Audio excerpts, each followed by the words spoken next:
Hello and welcome to our first edition of Homegrown Table Talk. We are going to talk to different industry leaders and producers about just different topics and what comes up, stories, day in the life of, and hopefully just kind of get down to some great conversation about the ag world and everything that is going on with it. Okay, so let's start with introductions. Let's start with you. Thanks. So my name is Shirley Thompson. I live in Mitchell, South Dakota. I'm a mom of 4. I also sit on the South Dakota Beef Industry Council, so I'm the research chair for the Beef Industry Council. I am there representing the South Dakota Cattlemen's Auxiliary, and like I said, I have 4 kids, which keeps me out of trouble. My husband's also a veterinarian, so I get to spend a lot of my time working with beef producers and resellers, veterinarians, and just enjoying working in the animal industry. Fantastic. How about you? My name is Joe Reince. I'm the agency manager at Security State Insurance in Chancellor, South Dakota. I get to attend these conferences to help educate consumers and producers on the risk management tools that are available to them to help manage the tremendous amount of risk that is part of the everyday life of a rancher, farmer, anybody in agriculture. Great people out here at this convention. Love visiting with them, meeting new folks. Being an import from the eastern side of the state, it's great to get out here and talk to the ranchers on the western side of the state, and just excited to be here. Wonderful. I'm Chance Anderson. I live in Isabel, South Dakota. We ranch there. I've also got a farrier business and a leather business that I've had for several years, and got 2 boys, and they keep us awfully busy. Sure. They act like their mother. All right, how about you? Van and Gastelum from Perkins County, South Dakota. Just a producer, first-time convention goer, I guess, and dad, 2 kids, and just on the family ranch. Wonderful. Last but not least. I'm Suzy Goeppert. I'm the Executive Director of the South Dakota Beef Industry Council, and my husband and I live in Fort Pierce, South Dakota. Our offices are in Pierre, and the role that I play is really that consumer side of the beef industry. I work with the consumers on a day-to-day basis, just kind of talking to them about our product, sharing our beef story, and trying to take what these guys do from a pasture plate experience to that consumer. Wonderful. Well, I appreciate and thank all of you for being here today. Let's just start out in general with, I think when you look at consumers, every individual that we have in our nation and in our world, we need to eat. And that food many times includes protein. So it's something that the ag industry isn't just something that needs to be appreciated, it's something that's needed by every individual. And sometimes I think there is a disconnect between understanding, or sometimes we just forget where that meat that you get from the grocery store actually comes from, and the amount of time and sweat and hard work that goes into that actually happens. So could someone just dive into a little bit about, why is the ag industry so important to every one of us? Who wants to start? Suzy, Don't all that one's jump right at up once. your alley, isn't it? Consumers. What I see is we're in a fairly small town, so agriculture is kind of the center of everybody's world in a small town, and just the economy that it can drive based on how our ranches are doing, how our operations are funded is through cattle sales predominantly, or crop sales, and you can really tell in a small town where the money comes in from. Absolutely. Even in larger towns, we live in a town of 10,000 people, and it is really interesting to do consumer events locally, and a lot of, especially school children and people that just have access so quickly to things in their store, just don't realize what it took to all get there, right? How much information that our producers look at just from breeding and figuring out, what kind of combinations to put together to raise the most efficient and delicious and nutritious product they can. while providing that, and doing what's right for the environment. And I just don't think that consumers really can absorb all the information that we have available regarding sustainability, et cetera.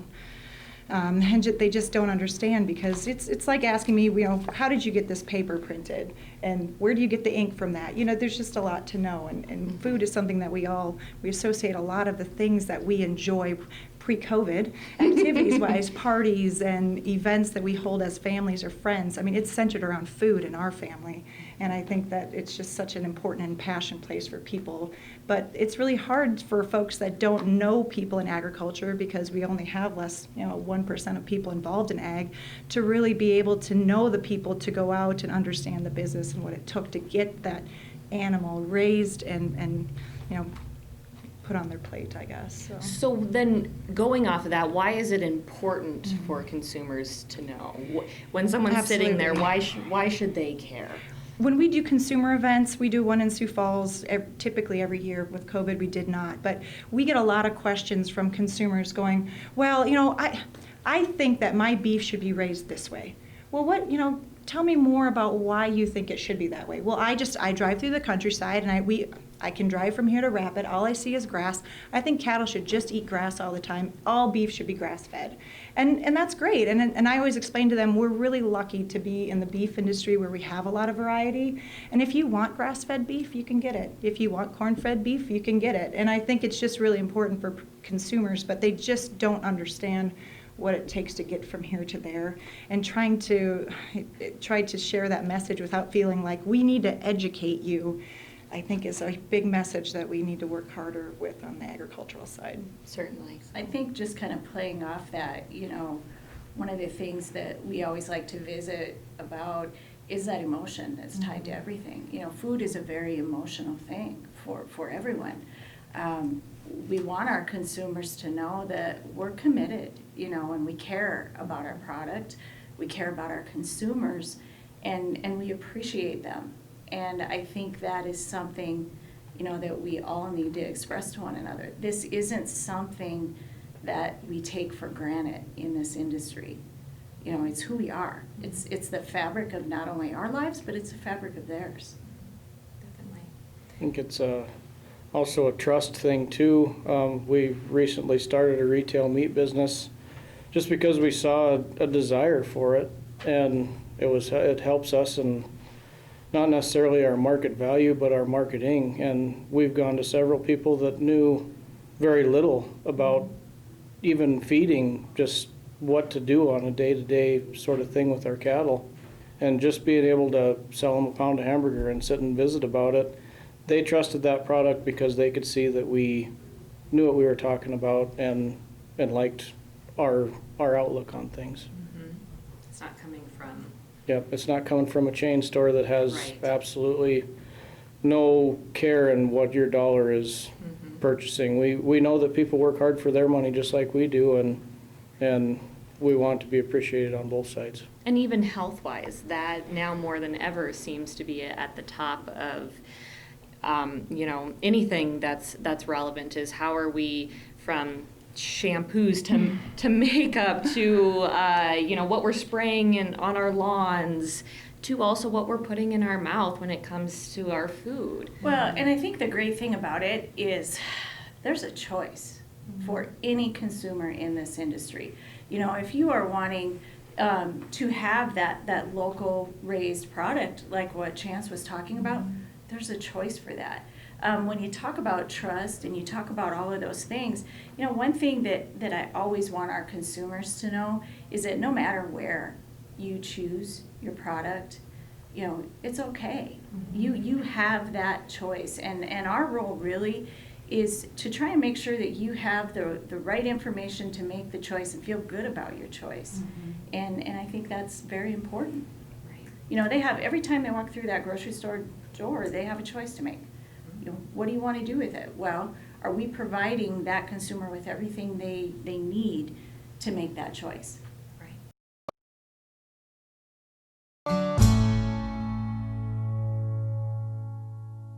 I think sometimes we also, in South Dakota, in the Midwest, take for granted what we have just outside at maybe our neighbor's place, and the quality that comes with what is produced here in South Dakota. I mean, if you hold it up against anything else, it's mind-blowing to know. And I'm so proud of it. And, you know, we were talking earlier about how you go to some of these other states that are more people. They don't have a lot of land. They don't have a lot of animals, and they don't have the ag industry like we do. So would you talk a little bit about what you've seen from those consumers? Because I'm thinking they might appreciate the South Dakota Midwest beef maybe sometimes more than we do, just because we've gotten used to it. Well, you know, I think the thing that we all need to realize is our beef travels everywhere. You know, we're feeding the world. And for us, for South Dakota, we help support a lot of those metropolitan areas. You know, we were visiting earlier about our state-to-state partnerships with like the Northeast region of the United States and New York and things like that. And, you know, when COVID hit, it threw everybody for a loop. You know, it's like, what do we do now? When you get to those populations where some of those consumers don't even cook at home. You know, we had a pretty large percentage of those consumers that ate at food service every day. They didn't go to the grocery store. And so then when that hit, all of a sudden it's like, what do we do now? And so that's why when that happened, you know, we really changed and we shifted our gears because we knew that we had to provide that information. Well, how do I roast a beef roast? You know, well, how do I do that? They didn't know. And so even on our South Dakota beef site or Beef It's What's for Dinner, you know, everything just changed to try and help them get the information that they needed. Mm-hmm. So from a producer standpoint, to kind of call you out, No pressure. No pressure. What does that mean to you that what you are doing has such a vital role in people's life and existence and their well-being? I mean, you're like a superhero. That's a big role to play. When the way where we're raising beef, you know, it's so in tune with nature where we're not really changing anything. The cows are existing out there, same way deer, antelope, birds, fish and wildlife, everything can just be the way it is, and the cows are out there too. So the biggest disconnect I see is on the consumer side, knowing what to do with it once it's in the store. Because they just see a wall of different choices, bunch of different prices. Sometimes just pick the cheapest, and they don't, in my local small town high school, I was one of the last graduating classes that had a home ec class. So there was zero education on how to cook a steak for every class after that, you know, until they got out of high school. Another thing we take for granted, right? You know? We know how to grill a steak. Right. That's easy. That's very interesting. So let's now talk a little bit on, because when it comes to insurance and some of the different aspects that you do, a lot of what you're doing is making sure to help protect those that are, right, with this industry? Absolutely, and there's a lot of great programs out there. Some of them work better than others. They are actually making a lot of improvements in that. But it's a safety net for these producers over here that are putting hundreds of thousands, if not millions of dollars.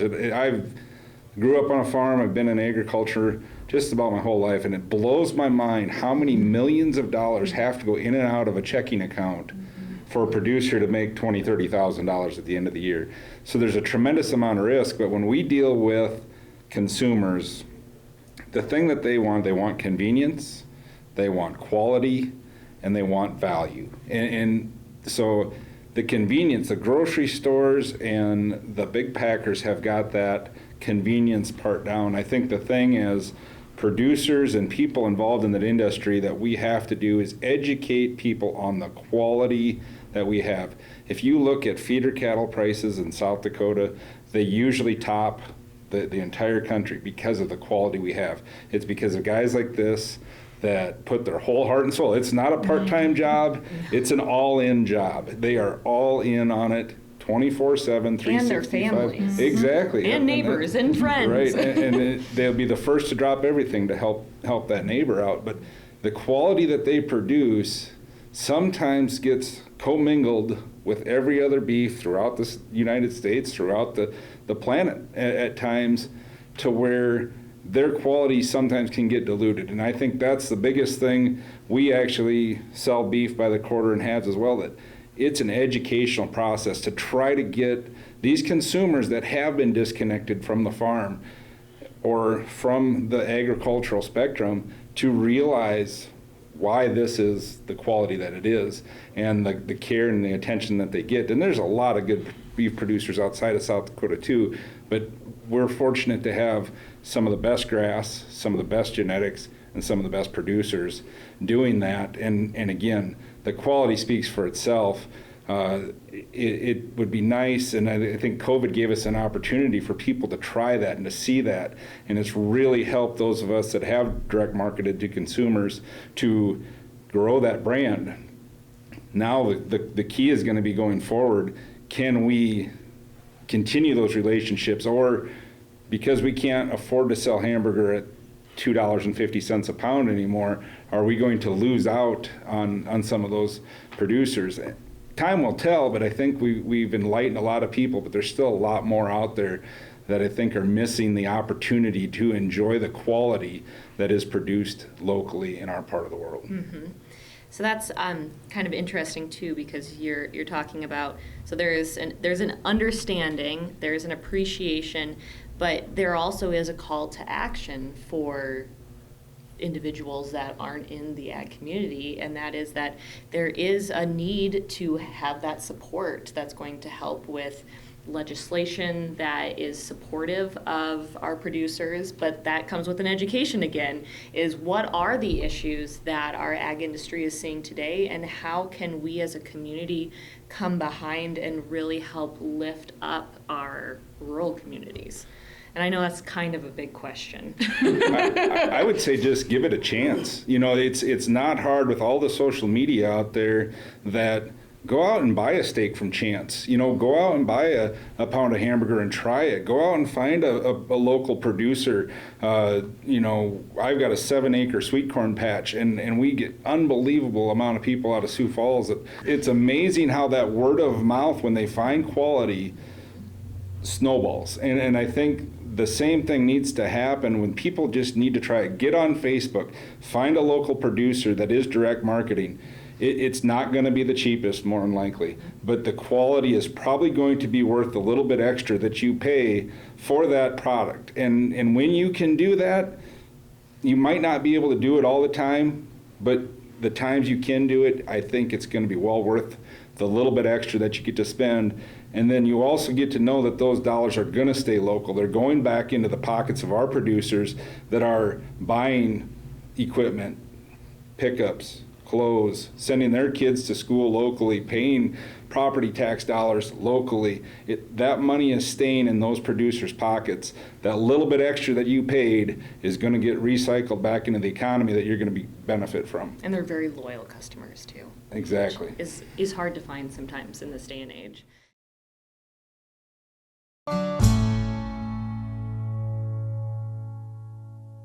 So I know we could probably talk for hours about this.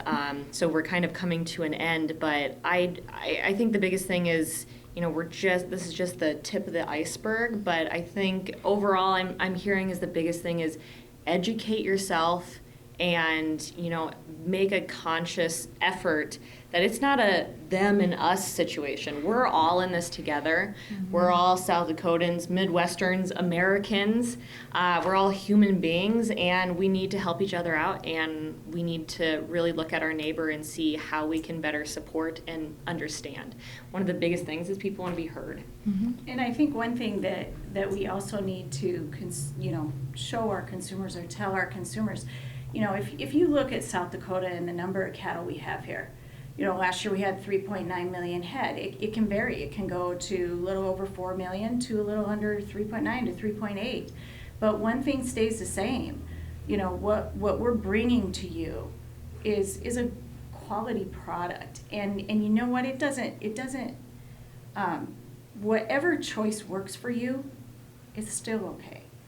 You know, our cattle go so many places. You know, in South Dakota last year, we slaughtered 672,000 head in 2017, and that's a lot of beef, and that's not what we shipped out of South Dakota. So wherever you're purchasing your product, do what's right for you, and know that you have a choice, and whatever choice that is, if you have that relationship with Chance or with somebody that's doing that local food movement, amen, you know, that is awesome. But if you are also one of those consumers that your only choice is to go to that grocery store, that's okay too. You know, there's nothing really to be worried about with our product. But make that choice. Make that choice. Educate yourself, find the information, and make the best choice for yourself. And know that these people care. You know, he sat and one thing I always tell our producers, you're not just a producer. You know, I was going to mention that when you said that I tell earlier. these guys that they play such a vital role in our food system. And I think one thing that we all have to try and understand is our entire food system and how it works, and do it together. And I would kind of like to put in a plug for Suzy, because she does work very, very hard at her job, and she's very good at her job, and we appreciate it. And my wife also works there. There is, at any level of, I mean, take beef industry for example, it doesn't have to be party affiliate, anything. There is a ton of information that you can get from people. This is her everyday job, is figuring out what consumers want. And as producers, we need to utilize that. And, you know, between conflict of interests and for what other reasons there may be, don't be too stubborn, which is hard to say to a rancher, but utilize those things. And I do tell consumers that come to us about it that, you know, that's an option that's there for you. Check your local beef industry council or anything of the sort, because there's a lot of scientific information that we've paid for. And know that we're listening. Yep. You know, we're listening. We're listening to the consumer. Yep. We're listening to the producer. I mean, it takes a conversation. Yep. It does. And her heart is in it. She really cares, and she's a good person. And in that job everywhere, there's people that are like that. So it doesn't have to be us against them in any of this. I realize that I'm not going to sell to the world, but if I can make a small amount of people pretty happy, then that's what we're going to try to keep doing. Perfect. Well, let's keep this conversation going then. That's a perfect way to end this. Thank you guys. Thank you.